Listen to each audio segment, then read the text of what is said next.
ज्ञान ही बड़ा माना जाता है, उम्र से नहीं। बड़े ज्ञानी हैं सूत जी। सूत जी को देखा, उनके सबने उनके चरणों में प्रणाम किया। आइए सूत जी, आइए आइए, विराजिए। ऊंचे आसन पर बैठाया, सूत जी को प्रणाम किया और सारे संत आकर के पास में बैठ गए। और सूत जी से सोनक जी बोले, सूताख्यायी कथा सारम मम कर्ण सायनम। सूत जी से सोनक जी ने कहा, सोनक जी मुख्य हैं, पूछने में और सुनने में बड़े कुशल हैं, बड़े समझदार हैं। देखो, पूछने वाला भी समझदार होना चाहिए। ऐसी अटपटे प्रश्न उत्तर करने से भी उसका प्रश्न का उत्तर भी नहीं आता, कुछ समझदारी से पूछा जाए। सोनक जी पूछने में समझदार हैं, सुनने में कुशल हैं। सोनक जी ने पूछा कि हे सूत जी, आपका ज्ञान तो अंधकार रूपी, अज्ञान रूपी अंधकार को मिटाने के लिए करोड़ों सूर्य के समान है। जैसे सूर्य उदय होने पर अंधकार भाग जाता है, ऐसे ही ज्ञान के प्रकट होने पे अज्ञान भाग जाता है। आप कृपा करके हमारे को ऐसा ज्ञान दीजिए जिससे अज्ञान रूपी अंधकार भाग जाए। आप कृपा करके हमारे को अमृत स्वरूप भगवान की सार गर्भित कथा सुनाओ। कथाएं तो बहुत होती हैं, और कैसी होती वो आप सब जानते हो। कथाएं तो बहुत होती हैं, हमें सार गर्भित कथा सुनाओ जो भक्ति, ज्ञान और वैराग्य की वृद्धि हो। ज्ञान बढ़े, भक्ति बढ़े, वैराग्य बने, ऐसी सार गर्भित कथा सुनाइए। क्योंकि आजकल संसार के कलयुग के लोगों का स्वभाव आसुरी स्वभाव हो गया। आसुरी भैया जी, आसुरी स्वभाव किसको कहते हैं? आसुरी, आसुरी स्वभाव उसको कहते हैं जो अपने लिए करता है। मेरे पेट भर जाए, मैं ही आराम से रहूं, मेरे को बढ़िया बस चोखा चोखा खाने मिलता रहे, बढ़िया आराम से सुखी हूं, आराम से रहूं। अपने लिए चाहते हैं, अपने सुख चाहते हैं, अपने में लगे रहते हैं, वो असुर ही है। हिरण्यकशिपु नाम का वो राक्षस, उसने क्या वरदान मांगा था आपको पता होगी। उसने वरदान ये मांगा कि मैं अमर हो जाऊं, मैं मरूं ना। तो उसने अपने लिए तो मांगा, दूसरों के लिए तो कुछ नहीं मांगा, समाज के लिए, संसार के हित के लिए कुछ नहीं मांगा, अपने लिए मांगा। तो जो अपने लिए मांगता है और अपने में लगा रहता है, अपने सुख चाहता है, वो असुर है, असुर है। और मिनक कौन है? मिनक मनुष्य कौन है? जो दूसरों के काम आए, तन से, धन से, मन से, जो दूसरों के काम आए, दूसरों का हित करे, दूसरों का भला करे, वो मनुष्य है। सेवा पशु नहीं कर सकते, सेवा इंसान कर सकता है।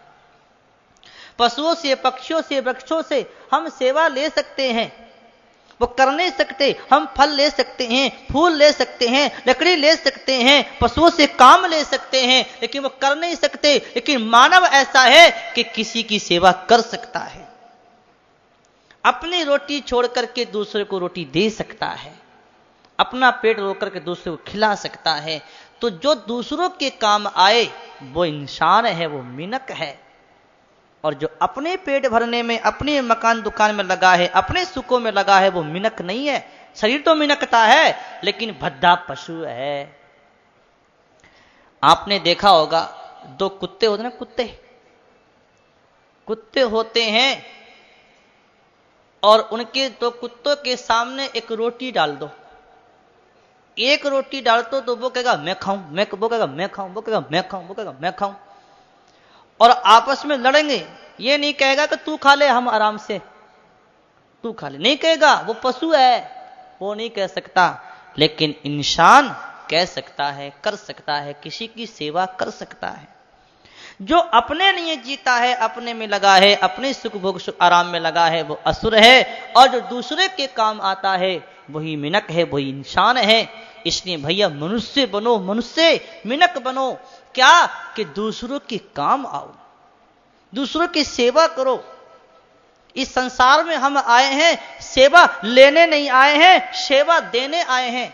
जो लेता है वो बनता है और जो देता है वो मुक्त होता है। संतों ने कहा 4 वेद 6 शास्त्र में बात मिली है दोए, सुख दीने सुख होते है और दुख दीने दुख होए। सुख दोगे तो सुख मिलेगा और दुख दोगे तो दुख मिलेगा। सेवा लेने से सेवा नहीं होती है, सेवा देने से सेवा होती है। सुख लेने से सुख नहीं होता है, सुख देने से सुख होता है। आज सुखी हो तो क्यों हो, किसी को सुख दिया है। आज सेवा होती है क्यों, किसी की सेवा की है। लेने से बंधन, देने से मुक्ति है, तो देना सीखो। कहते हैं सोनक जी कि आज संसार के लोग कैसे हो गए, आसुरी हो गए, अपने ही पेट भरने में लगते हैं और नाना प्रकार के दुखों में पड़े हैं, कलयुग के थप्पड़ों में पापों में लगे हैं और दुख पा रहे हैं। ऐसे कलयुग के लोगों का कल्याण कैसे होगा? आप कृपा करके हमें ऐसा कोई शाश्वत साधन बताइए जिससे इस कलिकाल में कलयुग के लोगों का कल्याण हो जाए। संसार में एक मणि होती है जिसको चिंता मणि कहते हैं, वो संसार का सुख दे सकती है। कल्प वृक्ष होता है, वो स्वर्ग का सुख दे सकता है। लेकिन अगर गुरुजी संत महात्मा अगर प्रसन्न हो जाए ना, तो योगी दुर्लभ वैकुंठ की प्राप्ति करा देते हैं। आप तो हमारे गुरु हो, हमारे आदरणीय हो। हे सूत जी महाराज, हमें कोई साधन बताओ जिससे कलयुग के लोगों का कल्याण हो जाए। बोली भागवत महापुराण की जय, भागवत महापुराण की। ऐसा जब प्रश्न किया तो सूत जी ने कहा कि सोनक जी, आपके समझ में आ रही है कि नहीं बात? देखो, हम कोई कैसेट नहीं है, कोई टैप रिकॉर्ड भी नहीं है। आप ऐसे सुनो कथा समझ में आए, शांति से सुनो और समझते हुए कथा को सुनो। हमें कभी कथा ही नहीं करनी है, समझना भी है बात क्या कह रहे हैं, प्रसंग को याद रखो।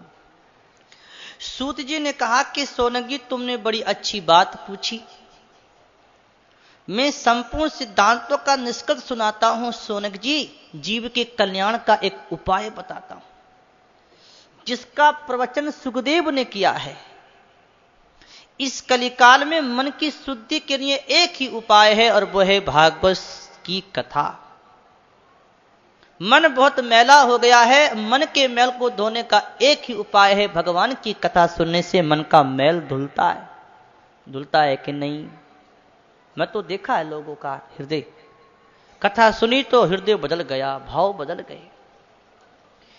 तन का मैल तो साबुन से दूर होगा, मन का मैल भगवान की कथा से दूर होगा।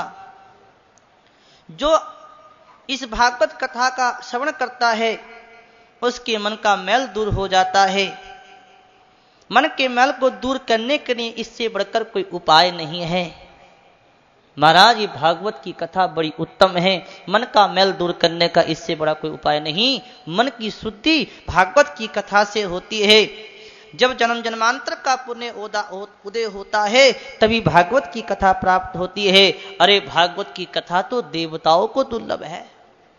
कैसे? कि जब सुखदेव जी महाराज गंगा के किनारे परीक्षित को कथा सुनाने के लिए बैठे तो वहां देवता अमृत का घड़ा लेकर के आए और लाकर क्या बोले कि हे सुखदेव जी महाराज, ये घड़े रूपी अमृत को आप ले लीजिए और परीक्षित को पिला दो और भागवत रूपी अमृत हमें पिला दो। इस बात को सुनकर के महाराज सुखदेव जी हंसे। देखो देखो कैसी बातें कर रहे हैं। कहां भागवत रूपी अमृत और कहां घड़े का अमृत, कहां एक कांच की मणि और एक कहां बहुमूल्य मणि। क्या एक कांच की मणि बहुमूल्य का सामना बराबरी कर सकती है? अरे, घड़े का अमृत पीने वाला तो शरीर से अमर होता है, लेकिन भागवत रूपी अमृत को पीने वाला तो ऐसा होता है कि अमर तत्व परमात्मा की प्राप्ति हो जाती है, जन्म मृत्यु के चक्कर से छूट जाता है। तुम्हारा ये अमृत क्या दे सकता है? परमात्मा की अमरता को नहीं दे सकता। फटकार लगाई तुमने भागवत का व्यापार किया है, और जो भागवत का व्यापार करता है वो सुनने का अधिकारी नहीं।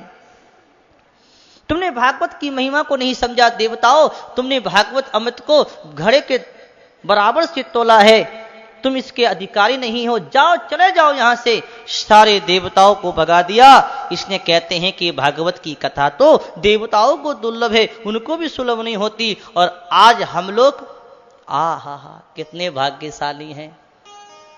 ऋषिकेश में गंगा माई के तट पर, और इधर ज्ञान गंगा, उधर भागीरथी गंगा, गंगा का दोनों गंगा का आनंद ले रहे हैं।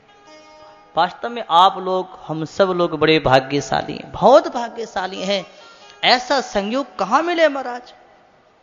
देखिए भागवत कथा देवताओं को दुर्लभ है, और अपने को दो दो चीजें मिला है, तीर्थ भी मिला है, गंगा किनारे भागीरथी ज्ञान गंगा, दोनों में गोता लगा लो। कहते हैं भागवत की कथा देवताओं को दुर्लभ है। राजा परीक्षित ने साधन की भागवत की कथा सुनी, राजा परीक्षित का कल्याण हो गया।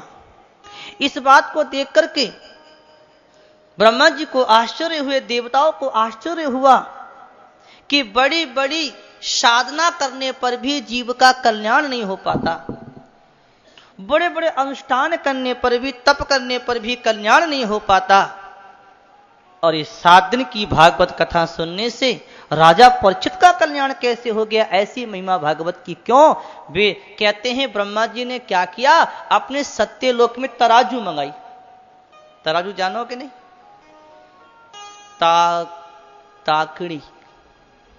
ताकड़ी तोलने वाली होती है, तागड़ी थे सब जानो हो, हम तो कम आवे। तराजू मंगाई, और तराजू के एक पलड़े में भागवत को रखा, और तराजू के एक पलड़े में सारे शास्त्र और साधनों को रखा, और जब तोला गया तो कहते हैं कि सारे साधन और शास्त्र हल्के पड़ गए, और भागवत अपने आप में भारी रहा। ये देख करके सारे देवता हर्षित हो गए, और जोर से दुंदुभियां बजाए फूलों की बजकार करते हैं। बोलिए भागवत महापुराण की जय, भागवत महापुराण की जय। सारे देवता हर्षित हो गए कि वास्तव में जीव के कल्याण के लिए इस कली काल में भागवत शास्त्र से बढ़कर कोई साधन नहीं है। जो भी श्रद्धा से, प्रेम से, भाव से, भक्ति से साधन की भागवत कथा का श्रवण करेगा, उसका अवश्य कल्याण होगा। ऐसी ऋषियों ने, महात्माओं ने, देवताओं ने घोषणा करी है। और कहते हैं कि इस भागवत की कथा को भगवान ने ब्रह्मा ने नारद से, नारद ने इसकी सप्ताह विधि सनकादि से सुनी, और सप्ताह विधि और साधन की कथा का श्रवण किया। सौनक जी ने प्रश्न किया, महाराज ये बात हमारे को समझ में नहीं आई। नारद जी तो ऐसे हैं, कभी एक जगह नहीं टिकते, चलते रहते हैं, आज यहां कल वहां। तो साधन की भागवत कथा उन्होंने कैसे सुनी, सप्ताह विधि कैसे सुनी, नारद जी का और सनकादि का मिलन कहाँ हुआ और क्यों हुआ, कैसे हुआ, आप इस कथा को विस्तार से सुनाइए। तब सूत जी कहते हैं कि एकदा ही विशालायाम चत्वारसयो मलाह, एक बार 4 ऋषि सनकादि सत्संग करने की इच्छा से विशालापुरी गए। विशालापुरी माने बद्रीनाथ गए सत्संग करने के लिए। और वहां जब गए तो वहां जाकर के क्या देखा कि नारद जी महाराज बैठे हैं, चिंतित हैं, मुख उदास है। सनकादि ने पूछा, ब्राह्मण आपका मुख उदास है, आप चिंता कैसे कर रहे हैं, आपकी चिंता का क्या कारण है? आप तो ऐसे चिंतित हो रहे हैं जैसे कोई कंजूस आदमी का कहीं धन गिर जाए और वो कंजूस बड़ा चिंतित होता, हाय मेरा धन गिर गयो, हाय मेरा धन गिर गयो, सारी रात नींद नहीं आती, चेहरा फीका पड़ जाता, रंग उतर जाता है। आप तो ऐसे चिंतित हो रहे हैं। आप जैसे संत महापुरुष अगर चिंतित होंगे तो फिर हम जैसे संसारी लोगों का क्या होगा, आपकी चिंता का क्या कारण है? ऐसा जब कहा, नारद जी ने कहा कि देखो ना, सनकादि, मेरी चिंता का कारण मैं बताता हूं। मैं इस धरती को, इस पृथ्वी को सबसे उत्तम लोक समझ करके पृथ्वी पर गया, प्रयाग गया, काशी गया, गोदावरी गया, हरिद्वार गया, नासिक गया, श्रीरंग सेतु बंद गया, लेकिन मुझे कहीं भी शांति नहीं मिली, कहीं शांति नहीं मिली। सब जगह पाप ही पाप, दुराचार, अन्याय है, कहीं शांति मुझे नहीं, कहीं तीर्थों में शांति नहीं मिली, सब जगह पाप ही पाप भरा हुआ है। क्या कि देखो, लोग झूठ बोलने वाले बहुत हैं। हाँ, झूठ ही लेना, झूठ नहीं देना, झूठ न भोजन, झूठ चवेना। आपकी इस बात को समझ के नहीं? लोग झूठ ही तो लेंगे, झूठ बोल के लेंगे, और जब देंगे तो झूठ बोल के देंगे। मानो 700 रुपए की चीज है तो 1000 में देंगे। झूठ ही लेना, झूठ न देना, और झूठ न भोजन। खाया तो है चटनी से और मिर्च लगा लगा के खाया है, और सभा में आके क्या कहेंगे बीच में सब लोगों के सामने बैठ के, अरे तुम्हें पता नहीं है आज हमने लापसी बनाई, सीरो बनाई, रबड़ी बनाई, खूब मालपुए बना के खा के आ रहे हैं। लो साहब, झूठ ही खाना और झूठ ही लेना, झूठ ही देना, झूठ ही झूठ बोलते हैं। मानो लोगों का मन ऐसा हो गया कि जैसे पानी के अंदर मछली, मछली को पानी से अलग करो तड़पती है। ऐसे लोगों का मन कैसा हो गया कि अगर उनको झूठ बोलने के लिए मना करो तो लोग तड़पते हैं। झूठ बिना तो रह ही नहीं सकते, इतना झूठ। सच बराबर तप नहीं और झूठ बराबर पाप, जाके हृदय सांच है और ताके हृदय आप। झूठ से बड़ा कोई पाप नहीं है और सत्य से बड़ा कोई तप नहीं है। रघुकुल रीत सदा चली आई, प्राण जाई पर वचन नहीं जाई। जिन्होंने अपने वचन की, अपने धर्म की रक्षा करी, उनका नाम है, वो धर्मात्मा है। इसलिए भैया चाहे प्राणों पे आ जाए लेकिन झूठ कभी नहीं बोलना। झूठ बोलना बड़ो पाप है।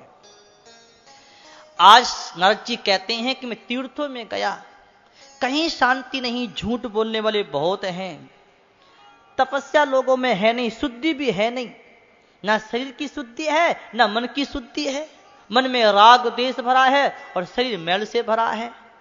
ना अंदर की शुद्धि ना बाहर की शुद्धि। और कहते हैं लोगों में दया नहीं है, एक को एक दुख देने में लगा है। दया धर्म का मूल है, पाप मूल अभिमान। धर्म का मूल क्या? दया। दया करोगे दया तो धर्म आएगा। लेकिन लोग दूसरों को सताने में, दुख देने में लगे। एक को एक खाने में लगा, खाने में। बड़े हैं छोटों को सताते हैं। लोगों में दया नहीं, लोगों में दान नहीं। कमाया और अपनी जेब में भर लिया। दान देने से धन की शुद्धि होती है।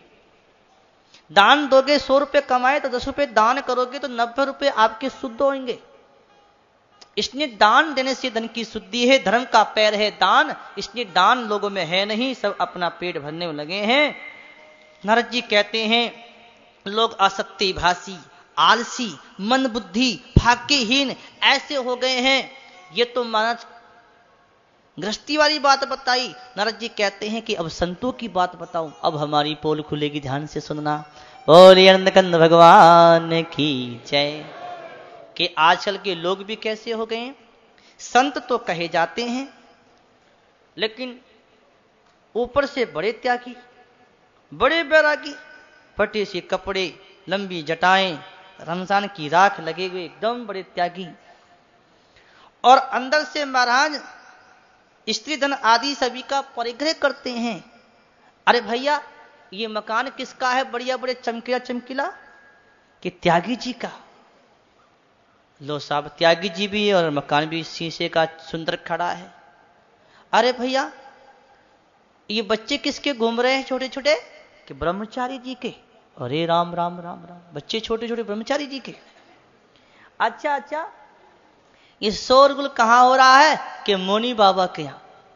मोनी बाबा के। आज सबके तो नहीं कहते, कुछ ऐसे हो गए हैं कि संत कहे जाते हैं पूरे पाखंडी हो गए हैं और घरों में माताओं का राज हो गया। माताओं का राज, घर में माताओं का राज है। पुरुष तो महाराज क्या बने हैं? बंदर बने हुए घूमते रहते हैं।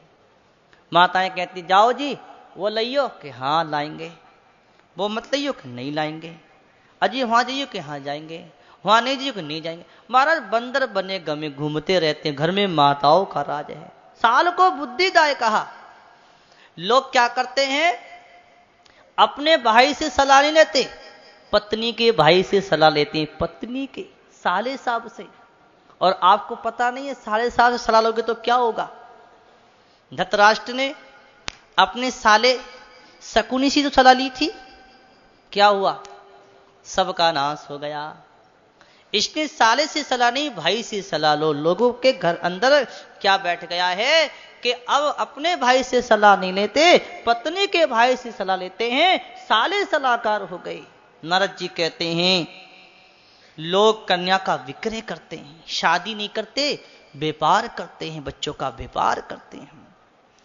और कहते हैं आश्रमों में अधर्मी लोग और कहते हैं आ जाते हैं, और कहते हैं कि तीर्थों में नदियों पर, और कहते हैं विधर्मियों का अधिकार हो गया है, और कहते हैं कि सारे साधन इस समय कली रूप के दावानल से जल करके खत्म होते जा रहे हैं।